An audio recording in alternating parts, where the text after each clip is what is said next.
Alright, so I've gone through and added a lot of little details using that actually original piece of code that I showed in my first tutorial, and basically I'm going to show you what the cumulative effects of that are at the moment. So essentially I have a character right here.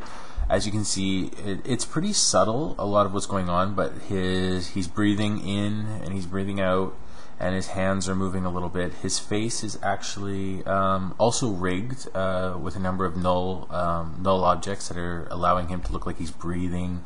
His eyebrows move up and down. So let's have a look at this a little closer here. So as he breathes in, his face gets long, and he also has a little bit of animation happening on top of the breathing controls. Also, if we zoom out again, and I'll actually look a little more at his hands and everything. Right now his hands are moving a little bit, as you can see, and also his coat responds to his breathing. It's really subtle, but it's all there, and it's these subtle details that I find that actually bring a little more life to the characters and make them seem a little less digital. Also, I'm using a turbulent displace on a number of his hair layers to make his hair move. It's a little bit of a cheap effect, but it works. What I'm going to show you here is also, I'm going to show you basically all the little things I did to make that happen. I'm not going to go in great detail on them all, but using the tutorials from the last couple videos, you'll be able to create this effect. Okay, what I'd like to look at is the face controls. Let's just take a closer look at his face here. Again, I've rigged everything into this control word that I've set up. Basically on his face, I have a grimace slider that I've made, and this slider allows me to make his face kind of grimace and go wide. It's actually also tied into his blink. Every time he blinks, when the character blinks, he has his eyebrows come down a little bit, and that's actually also tied into his grimace, because as he grimaces, his eyebrows actually come down, and his eyelids close a little bit, and his face comes up, as you can see there. So all of these effects are sort of stacking on top of each other, and I try to use it a lot like you would use Maya-driven keyframes. And if any of you are familiar with Maya, it's a common practice for rigging Maya characters. So let's go in his face and have a look at how it works. Basically, this is a nested composition of his face. Here we can see what all is happening with the animation. I enabled a grimacing slider here so I could experiment. So basically, if you watch what the null objects are doing, as he grimaces, these ones on his eyebrows come down, his face widens out, like there's the 2 points of his cheek widen out, and his nose comes up a little bit, and his chin comes up. It's a really simple face, so I didn't really go crazy on it. The way it works here is I have a number of null objects that I've linked to pins in his face. So if we want to look at the pins on his face, let's just go into the puppet tool. So as you can see, there's all these individual pins. These ones on the outside here are just anchoring his skull and his head down, so that it doesn't get disrupted by the distortions here. But everything here, like this is for the eyebrow surfaces, his nose, his cheeks, and everything else like that. His eyebrows are actually a separate layer, so if we look at his eyebrows, they do operate all on their own. There is a pin also linked onto the skin underneath the eyebrow. As his eyebrow moves up and down, it actually affects the puppet surface underneath. So it sort of gives this nice skin looking effect. And again, this is a really simple face, so his ears are distorting a lot and things like that, but that doesn't really matter because we're never get really close to his face. But it's nice because it affects the way his eyes move and the bags under his eyes, and this whole face has more of this natural tactile feeling to it. The way I usually do mouths now is I actually create these anchor points here that actually pivot. They rotate and they actually drive another null point on the corner of the mouth, and that allows them to smile or to frown a little bit. It's just enough range. Depending on where you position them, you can really get a different kind of a look. Like if I were to position it further down, let me just take cheek right, and I'm going to disable its link here, and I'll bring this anchor point down here. So if I were to put it down here, I'd get a slightly different reaction, which can be desirable. It really depends on how you want to work with it. So here, if I do, oh, that's a position, sorry. If I rotate off it now, I get more of a sneery kind of smirk thing happening. So you just have to experiment with where you position these anchors to get the look that you want. You can have a number of them too that actually influence things, or you can just drive these points using code. You could just drive the cheeks up and down, or wherever you want to drive them, wherever you want to push them. But I just find it easier to do rotations based on sliders because the information is pretty direct. So if you look at the code on top of this cheek anchor here, we're just going to take a look at the code here. It's really quite simple. It's basically allowing this rotation to happen, so it's not fully dependent on the slider. So it says consider this rotation, the current rotation state, and then add the grimace slider to it ×2. And the grimace slider is down here. This grimace slider is driving the rotation of that piece, of those pieces. Also, I have a little bit more of a complex control on his eyebrows. It's slightly complex only because I had to break up the X and Y coordinates. And this is something, if you read through the expression, I learned all this stuff just going through the help and expression examples. What I did here is first of all, I defined the blink variable, blink, and linked it to the blink slider, which is actually housed inside up here in this other composition. You can actually split your compositions, which is pretty amazing. You can show both of them at the same time. So if I am working with expressions and I can't remember the actual hierarchy of this blink slider, I can really just select this. If, let's say I was just typing this new and I had blink equals, I can grab this pick whip and actually just grab this slider in another composition, and it will fill in all the details for me. So I don't really have to remember where everything is or know the code specifically. And that's just by splitting the composition in the windows like I just did there. Anyways, so the way this one works here is I take the blink and the grimace, because the blink, when a character blinks, the eyebrows tend to come down a little bit.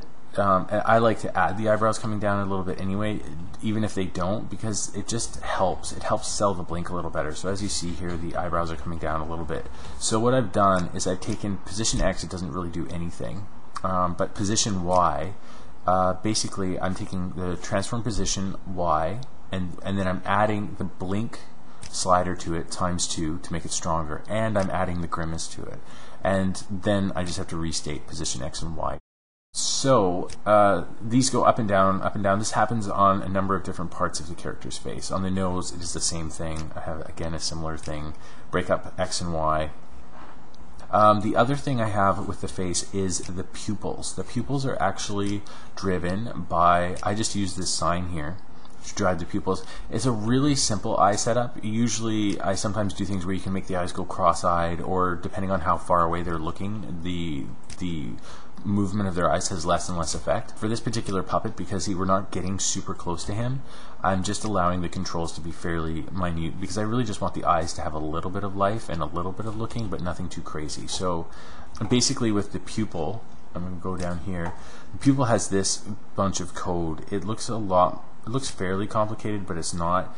Basically I'm defining the eye interest original position, which is actually based on this controller here. The controller I've parented to his head to make the position more manageable, because it's a smaller position.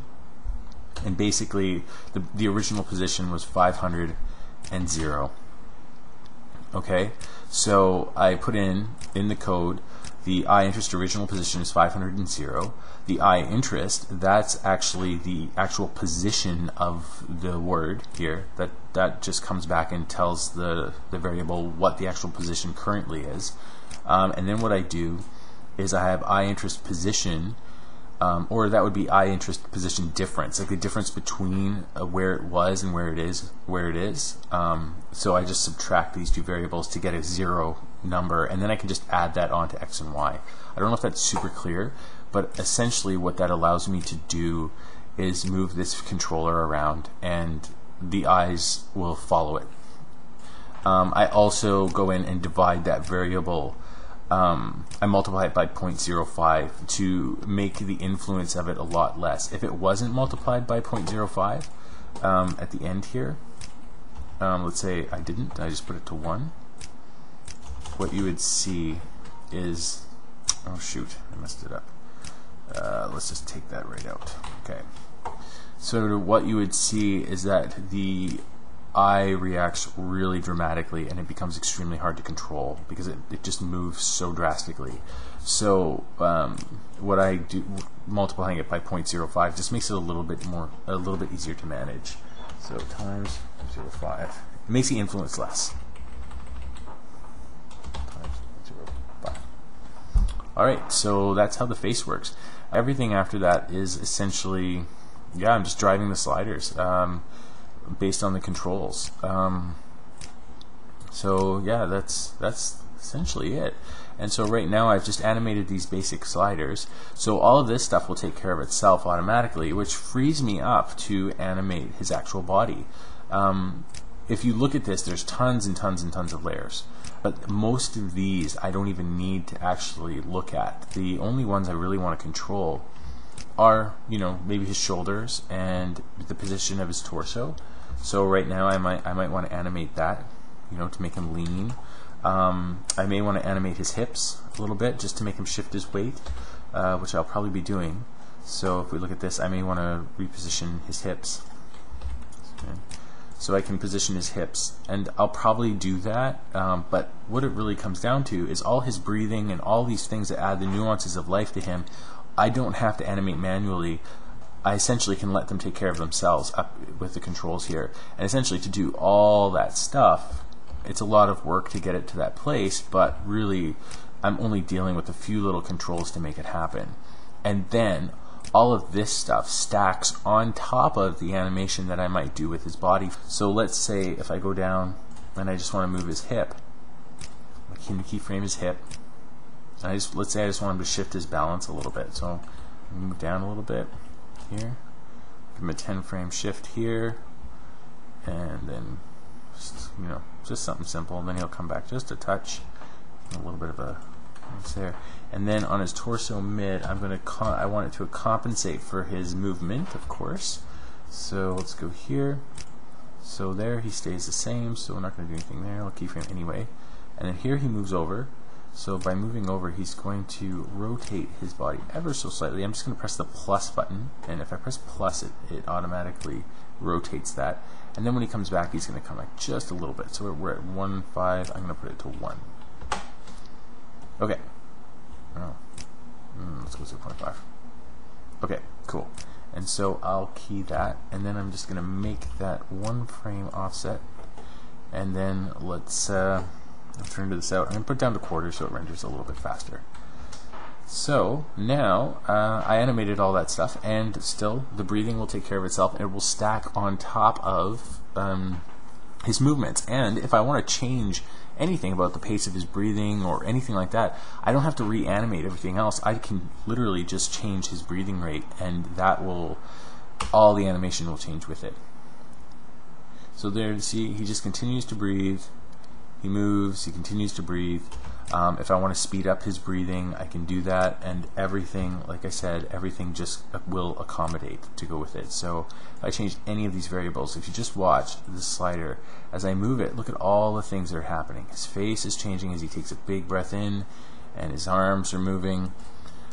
This can be a little bit of a problem depending on the kinds of shots you're doing. You may not want it to mess his face up, so ultimately you just break that slider off of his face controls.